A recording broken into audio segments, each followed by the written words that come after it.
Let's do this. So I'm gonna play the movie right now, The Bringing Down a Dictator, because I think it's better if I play it right now than at the end, because we spoke about Serbia, I talked to you about the negotiations, and then you'll see, like right now, you know, in reality what was really going on. You'll be able to compare, you know, the whole presentation and what you're gonna see over here. And then I guess we're gonna discuss it a bit, and then we break up for a lunch, which I guess the movie is about an hour. It's going to take us about, you know, 12:30, 12:40, 1, 2. At 2 o'clock we can reconvene after the lunch break, and then we're going to be working for additional, like, hour and a half or 2 hours, and that's it. That's basically my program for today. I have 2 other clips to show you, but I'm just going to leave that for tomorrow, because we're going to be speaking more about some of the examples about India and about civil rights movement. So let's get into it, and maybe South Africa as well. We'll see. But the big story for today afternoon is dilemma actions. I mean, that's one thing that I want to get into, to speak about dilemma actions, and I want you to try to design for me one of the dilemma actions, because dilemma actions are basically what, after tactics and the methods, you know, after you spoke about it, this is what you want to do. You want to put your opponents in lose-lose situations. And designing those actions, it's actually masterminding the whole nonviolent concept, not organizing the rallies or marches. Marches and rallies could organize anybody at the good time, you know, within the good momentum. No offense to anyone if anybody tried, but that's not a big deal. Okay, is that agreed? Okay, cool.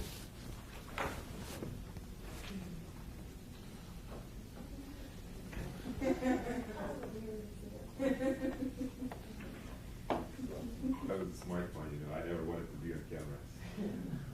That's why. What was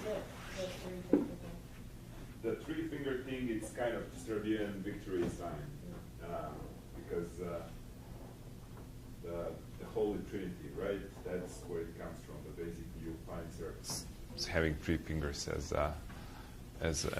our national symbol, and then once, you know, the people kind of go into church and pray, you know, they usually do, Catholics do, I believe, like this with left hand, and Serbs do with 3 like this. So that's it. Any other questions, guys? How is the presidency, the new presidency? Was that what you guys have been looking for with the Okay. The only long-lasting result of nonviolent change are free and fair elections. And I think that's the only one that you can basically count on. Everything else is at a question. And I think that's a lot, because that guarantees a change. And that guarantees that you're going to be able to change those and punish those if they're not good enough. We have had about 12 years of consecutive democratic governments. And now we have a new government in place. Basically, you know, our prime minister is a guy who has been Milosevic's very close, you know, youth member and associate. And the former radicals, today they're called like Progressive Party of Serbia. They're basically the main coalition, together with this guy from G17. And I have to tell you, this government so far is doing a good job for the 6 months. I mean, they're pro-European. They're like negotiating with Kosovo Albanians over the settlement. They're getting us towards the EU, you know, in terms of negotiations date. And I think that's good, because before we had a like split. We had the Democrats being pro-EU and then the others being pro-Russia and so on. And now at least the country has like national, you know, interests, and those are clearly defined. And where it comes into place, it's pretty much there. And I think by and large that's because of the free elections, because people kind of can decide, you know, whom to pick up. And that was, you know, it was huge change that we had like 6 months ago. But on the contrary to 2000, like no protests, no one suffered. It was clean and cut, you know, transition, very civilized. So I think that's what's the result. Okay, so the point is really, so we spoke about the horizontal vertical negotiations. You understood the issues, right? Mm-hmm. The horizontal negotiation is extremely important. And whatever you do, whenever you basically deal with any kind of issues, you need to make sure that the coalition, that your actually partners are strictly, doing what you wanted them to do. And just to let you one big thing, the movements, democratic movements, they are nothing about democracy. These kind of things are not the places where democracy should be exercised. Because imagine if you just open the floor for the infiltrators, the Secret Service, to get into your organization, to start playing with internal elections and, appointing people and so on and so on. So how do you, let's say we are the inner board of the people who are running our organization. How do we defend ourselves from the infiltrators? How do I know that you don't work for the police or you don't work for the government? How do I know that? Sorry? Representation of broad-based representation rather than personal representation. Yes. But what do the infiltrators first do? What's the whole aim? Challenge the mission. To discredit those that are the best, that are the leaders, right? How do you discredit them? How do I discredit you? Look, man, assassination. Backstabbing and I think that we should not talk openly in front of her, because I saw her meeting some people, downtown, which I think are government. Yeah. So, and guess what? That's you're gone. The first time I do that, you're gone. Yeah. And in these kind of things, like, we'll never ever put our trust, and speak openly in front of you. So we eliminated you. So what do we do adopt as a rule? Those who accuse someone of being infiltrator are actually infiltrators. So whoever says anything about it is actually working against us and is working for the police. Did you have that happen in Oxford? Yes, the guy who spoke. With long hair? No. The guy who spoke about Newton. Ivan. Yeah, that's right. Yeah. So Ivan, once I called him, and once I called him on the phone, and I heard actually that somebody is questioning him, and he's been talking, and I'm like, what's going on? And he has been talking, and then he showed up like a couple of hours afterwards. I'm like, where have you been? And she's like, oh, guess what? I was just in the street, and the police asked me for ID, and my ID was rolled, so they, wanted me to actually go in the police and just pick the new one. I'm like, come on, you're bullshitting. And he's like, no, I'm bullshitting. And then he just said like, okay, I need to go home. I'm not going to be coming, for the next couple of months. I have to study. And we adopted a new rule. So we said like, look, if anybody feels pressured, if you feel you can't resist it, if you feel that you cannot deal with it, if they push you, so what does it mean they push you? Like, they push you. They basically, they intimidate you. Like, I know that I remember I was getting out from my apartment, and Belgrade in the wintertime could be like this place, like New York, these days, like very, very cold. And I knew that I always went through the back doors of my building deliberately. And I was getting out, and I saw the guy who's been standing there for a few hours waiting for me, and he's been freezing to death. And I knew that they've been following me, and they deliberately let me know just because they wanted to intimidate me.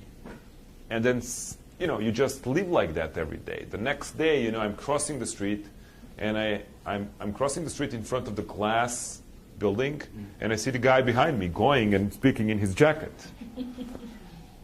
And, they tend to do that. And some people get crushed. Some people can stand it, and, that's how they do it. So the point is, like, if you can't stand it, you just say, I have to go and study.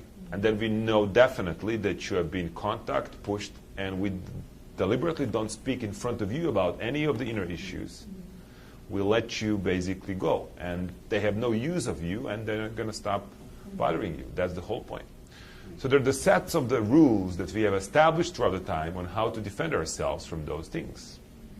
Like, one of the things would be, like, what's really so secret that we need to keep it, the most secret issue? The money, right? The money, the receipts. They're like who are actually donors? Because if they would find this poor guy from sandwich shop, they would put his business, they would put him out of the business, they would just destroy him. So that was really secret. But everything else should be open. Everything else, there is no reason. Why? Because security is always around you. And if you leave them for too long without them having an idea what you do, they become nervous. Once they're nervous, they might actually arrest you, beat you. If you leave them, if you give them enough for them to conclude what you're about to do, they feel like, okay, we are in control, and let it go. What about future plans? I'm sorry. Rallies and stuff. I mean, you don't want them to know. You want the element of surprise. Look, I mean, there is a saying, that some people, like Burmese movement, they've organized so secretive meetings that no one actually showed up because no one really knew about it. That's not the point, right? What you want to keep secret, you want to keep your logistics, as a secret about the rally. But you want a rally to be publicly, known and announced. And therefore, there is no reason to hide it, from these guys who are listening to you. So in the office, we would speak about the rally, but we just spoke out of the office about who's going to provide, drums, who's going to provide these kind of things. That has been separate. Or it was like, look, that's your deal. We don't want to know how that's going to happen. And we often operated like, my deal was to build the network. I was building the networks around Serbia. And, so I dealt with it. And no one knew who are the people I'm meeting, who are the trainers. No one ever knew who those people. It was me who dealt with it separately from everybody. So the point is that the organization is structured horizontally. Now, that's a big deal. Leaderless organization, that's a big deal to organize it and to run it. Because what does that mean? That means that you need to come up with an idea. You need to structure which way you're going to go. You need to envision what are going to be your future tactics and activities.